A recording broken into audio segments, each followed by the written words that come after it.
आज मैंने अपने दोस्त को फिर बुलाया। बिस्मिल्लाह, शुरू करो बाबा।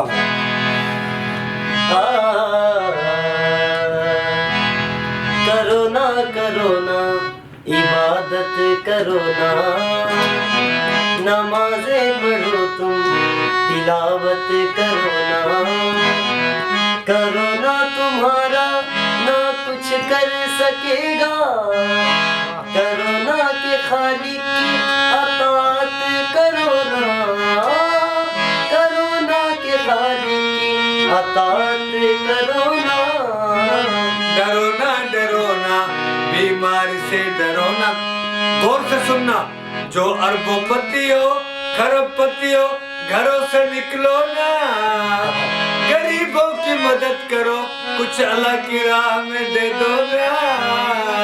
डरो ना करोड़पति डरो ना पैसे वाले डरो ना, घरों से बाहर आके गरीबों की मदद करो ना। वो क्यों डरते हो घरों में, बाहर आओ ना। डरो ना अमीर डरो ना पैसे वाले डरो ना।